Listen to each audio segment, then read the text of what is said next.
most of us spend 8 hours a day working, but the hours that actually belong to us are the ones after that. And I've been realizing how easy it is to lose those hours without even noticing.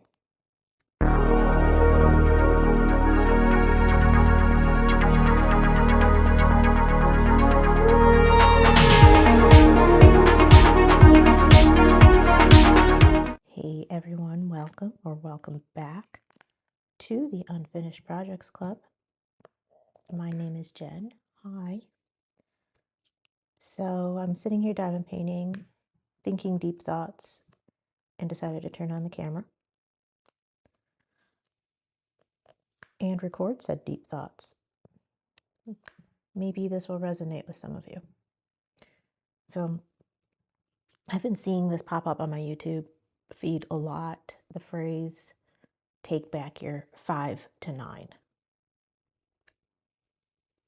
Those hours after your workday ends.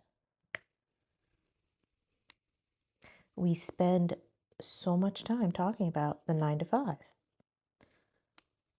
but not a lot of people talk about what happens after work, when real life begins. And for a lot of us, that disappears so much faster than we expect from day to day.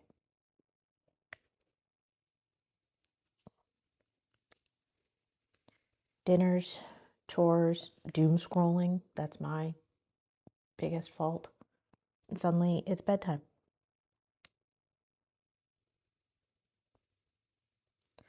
Before I know it, it's 9:30, time to go to bed. Where did my evening go? I didn't get anything accomplished. That 5 to 9 time matters to us, especially us as creatives.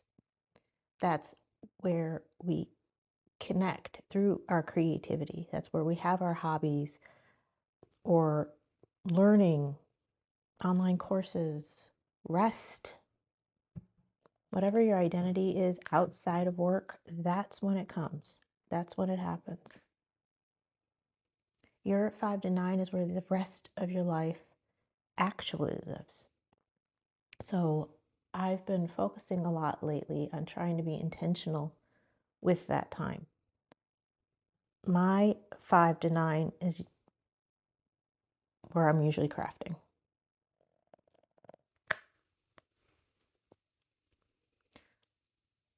So, like I said, I've been trying to be more intentional with that time. And I've just taken note of some of the things that have been working for me. And I thought I'd share them with you. Hopefully, you'll find some tips that work for you too.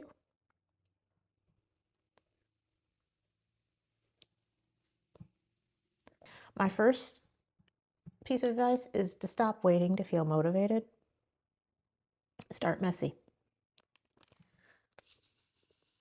A lot of people wait for that perfect time. They lose their evenings because they are waiting for the energy. Sometimes the energy is going to come after you start.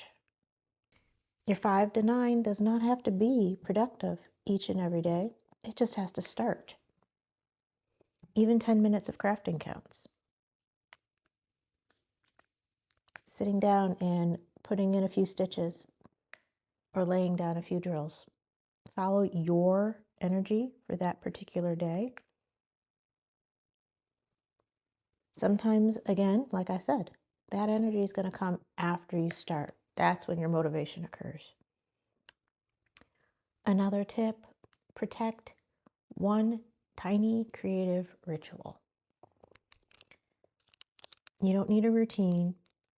You don't need a schedule. Just something you always return to. For me, it's generally either diamond painting or cross stitch these days. That ritual is fairly simple. I sit down, place a couple drills, such as right now, or a few stitches, and that's it. And sometimes that will turn into an hour of me crafting. Sometimes it's 5 minutes. The key is removing that pressure from yourself.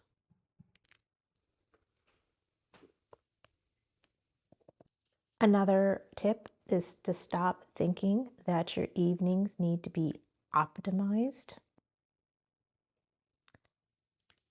These days, everyone seems to think they need to be Instagram perfect or Pinterest perfect. And I think that productivity culture, that perfectionist culture, has ruined some of our evenings because we think we need to be Instagram ready constantly. Your 5 to 9 does not need to be a second job. It just is where you remember who you are outside of work. Another tip, choose progress over perfection. You hear that phrase so often these days. This is like literally this channel, y'all. Your evenings do not need to result in a finished project every day. You know as well as I do that there are creators who are finishing a new project every week, every other week. If you've been around here long enough, you've noticed that just doesn't happen in my life. I guarantee it's not happening in everybody else's life either.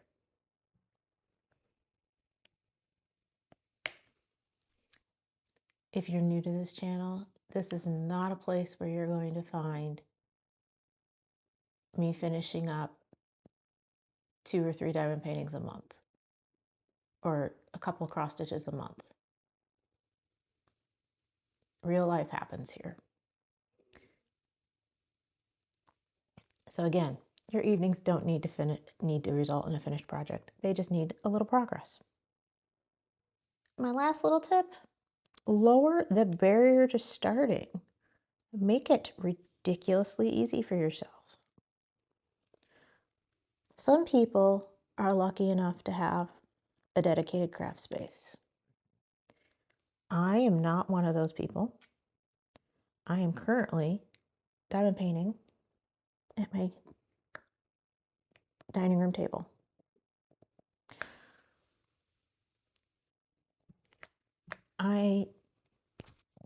Maybe I should be ashamed to admit this, but I'm not. Half the time my diamond painting lives on my dining room table. You know, you've heard me talk.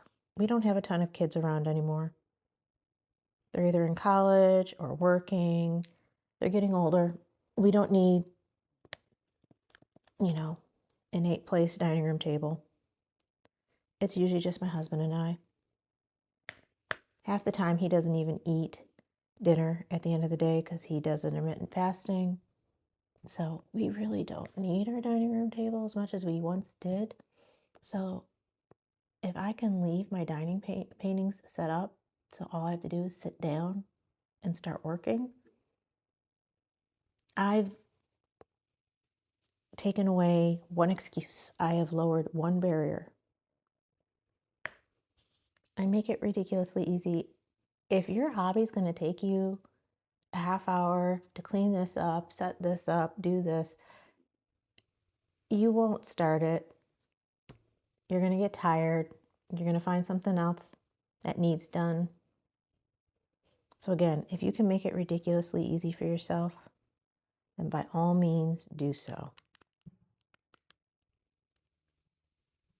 You do what you can with what you have. So I just wanted to hop on real quick, just share a couple tips.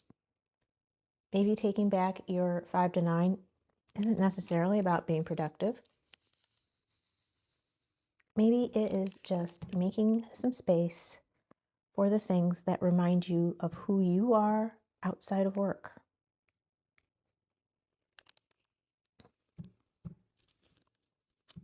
So y'all, tell me, what does your 5 to 9 look like? What are your tips for making your me time work for you? The things I talked about here, that works for me. That is not going to work for everybody. I'm not even going to pretend that it will. What works for you? Tell me in the comments below. Let's have a discussion. Let's learn from each other. Well, thanks for stopping in. Quick, painless video for the day. It was nice chatting with you all, and I will see you in the next one. Bye.